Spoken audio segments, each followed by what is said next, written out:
Bismillahirrahmanirrahim. Assalamualaikum warahmatullahi wabarakatuh. Ada seorang ibu bertanya, dan pertanyaan ini merupakan pertanyaan dari sahibahnya yang bercerita tentang kondisi rumah tangganya. Dia telah menikah sekitar 25 tahun, dan di awal pernikahan suaminya itu tidak memberikan nafkah kepada sang istri. Hingga akhirnya sang istri bekerja, dan alhamdulillah pendapatan dari hasil bekerjanya itu cukup untuk menopang kehidupan mereka. Sampai kemudian sang suami ada pendapatan, ada usaha tertentu, dan itu dia gunakan untuk keperluan jajan anaknya dan lain sebagainya. Namun keperluan-keperluan pokok dari rumah tangga seperti makanan, minuman, pakaian itu tidak pernah diberikan oleh suaminya. Bahkan sang suami yang memiliki satu orang tua saja itu juga hampir tidak pernah mendapatkan nafkah dari sang anak tersebut. Lalu ibu ini bertanya, bagaimanakah hal ini dalam pandangan Islam dan apa sikap yang harus dilakukan oleh seorang istri untuk menasihati suaminya. Ayyuhal musyahidun rahmatullahi alaikum, memberi nafkah kepada istri itu adalah kewajiban. Dia kewajiban pertama setelah seseorang itu menafkahi dirinya. Jadi yang pertama dia wajib menafkahi dirinya, kemudian istrinya, baru kewajiban-kewajiban nafkah yang lain seperti anaknya dan orang tuanya, dalam hal ini ibunya. Tentang kewajiban memberikan nafkah ini disebutkan di dalam Al-Quran dan hadis Nabi SAW. Misalkan dalam surah An-Nisa ayat 34 Allah Ta'ala berfirman, A'udzubillahi minasyaitonirrajim, Ar-rijalu qawwamuna 'alan nisa. Para suami itu adalah pemimpin bagi para istri. Bima faddallahu ba'dahum 'ala ba'din. Disebabkan Allah lebihkan sebahagian mereka atas sebagian yang lain, yakni suami Allah berikan fadilah, kelebihan daripada perempuan. Wa bima anfaqu min amwalihim. Dan disebabkan karena para suami itu, para rijal itu berikan nafkah berikan belanja atau nafkah dari harta mereka. Dalam ayat lain Allah menyatakan wa'ashiruhunna bil ma'ruf, dan perlakukanlah mereka istri-istri itu dengan cara yang ma'ruf. Dalam kitab Uqudul Lujain fi bayani huquqi zaujain disebutkan di antara bentuk muasyarah bil ma'ruf itu adalah memberikan nafkah kepada mereka. Kemudian ketika haji wada, dalam hadis riwayat Imam Muslim dan Abu Dawud, Nabi SAW memberikan nasihat khusus untuk para laki-laki berkaitan dengan hak istri dan kewajiban suami. Nabi menyatakan, fattaqullaha fin nisa, maka takutlah kalian kepada Allah dalam urusan wanita. Fa innakum akhadhtumuhunna bi amanatillah, karena sesungguhnya kalian telah mengambil mereka, menjadikan mereka sebagai istri itu dengan jaminan Allah. Wastahlaltum furujahunna bi kalimatillah, dan kalian telah menghalalkan kemaluan mereka dengan kalimat Allah, karena izin Allah. Kemudian Nabi mengatakan, walahunna alaikum rizquhunna wa kiswatuhunna bil ma'ruf, dan bagi istri-istri tersebut atas kalian, artinya menjadi kewajiban bagi suami, rizquhunna, nafkah untuk mereka, wa kiswatuhunna, maksudnya nafkah makanan di situ, kiswatuhunna, pakaian untuk mereka, bil ma'ruf, dengan cara yang ma'ruf. Ayyuhal musyahidun rahmatullahi alaikum, hanya saja sebelum kita lebih spesifik menjawab pertanyaan, kewajiban pemberian nafkah ini ada syarat dan ketentuannya.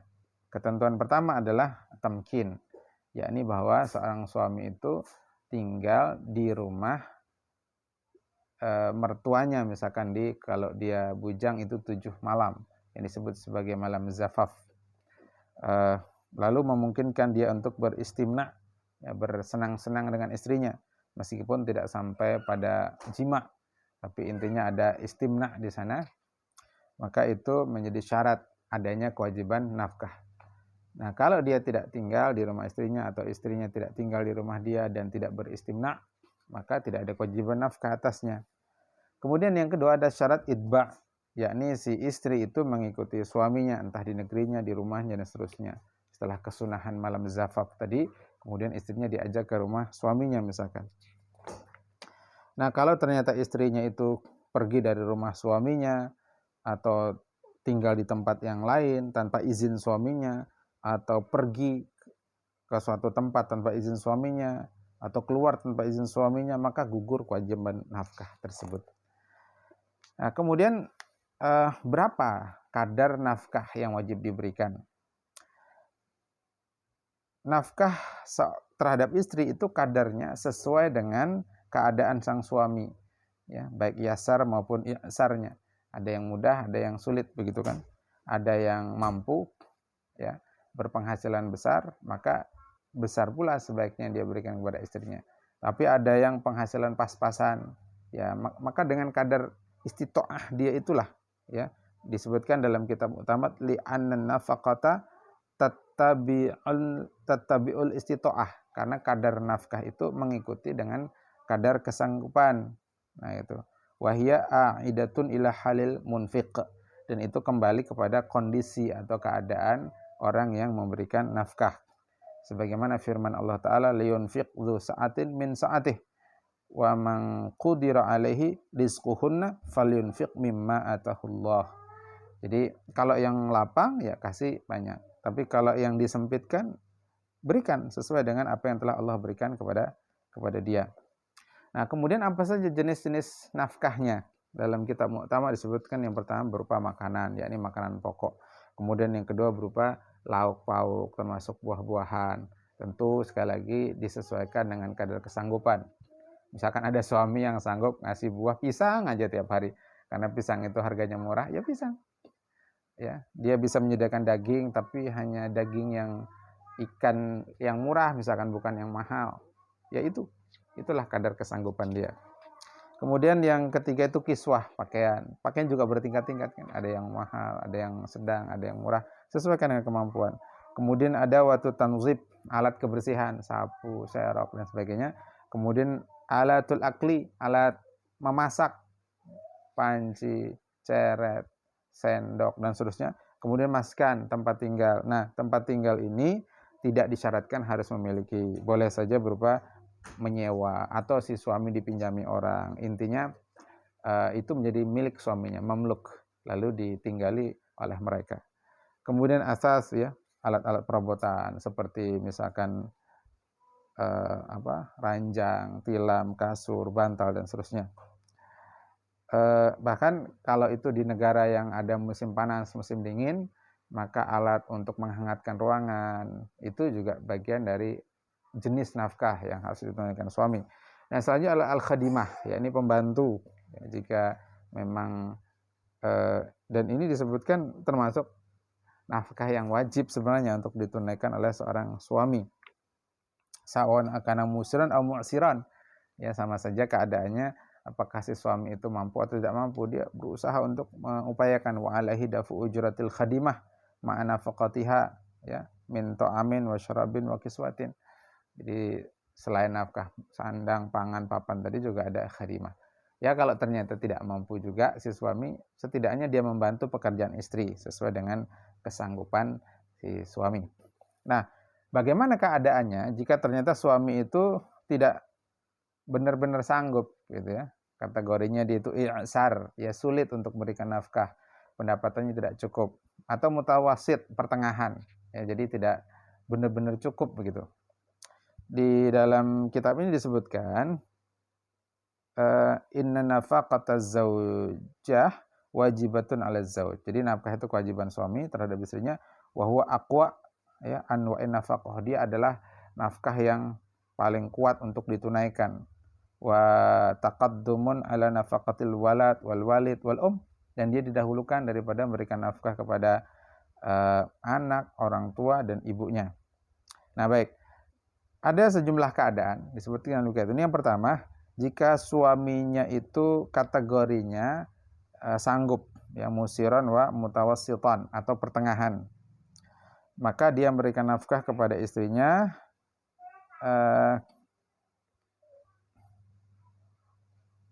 ya, yang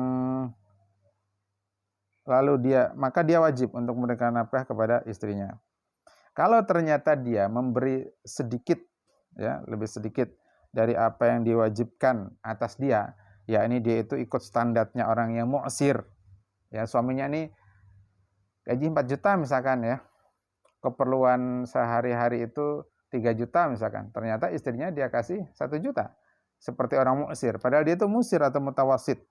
Maka dalam keadaan itu tidak ada hak bagi istrinya untuk meminta fasakh dari nikahnya.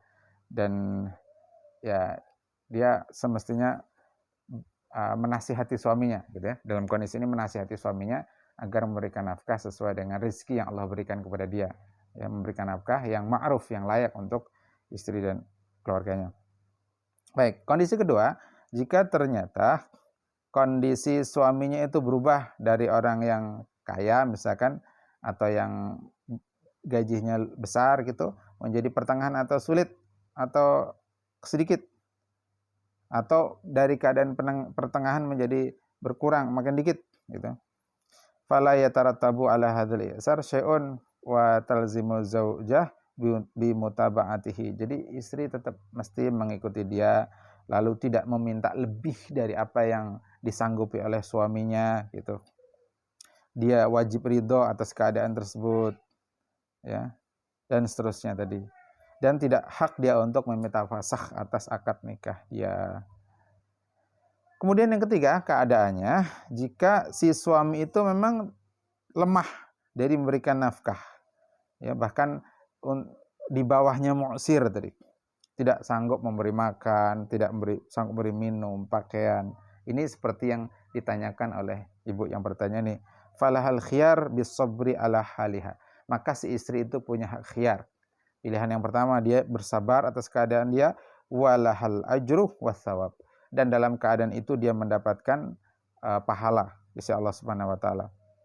Lalu fa'in anfaqat min maliha. Nah, kalau si istri itu lalu kemudian menafkahi atau membelanjakan dari harta dia. Jadi contoh tadi si istri tadi bekerja, dia mengeluarkan uang dari harta dia, maka itu tersebut sebagai tabarruat, ya, sebagai bantuan sukarela. Itu falahadzalika ma'al ajri wathawab, maka dia mendapatkan tambahan pahala di sisi Allah Subhanahu wa taala.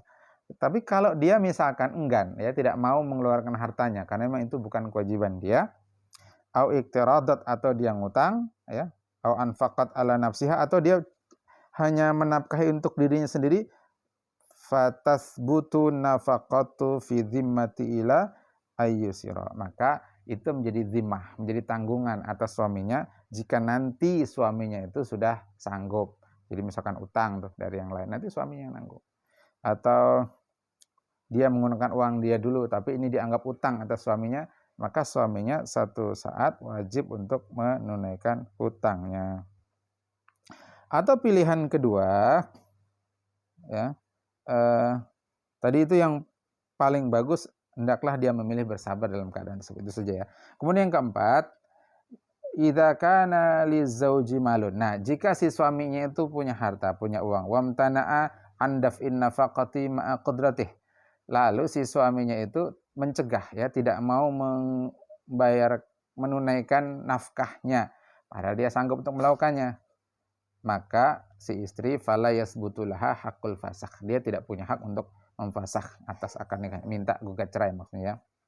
Nah, kenapa? Li tamakkuniha min tahsili haqqiha ala tariqil qadi wa sultan.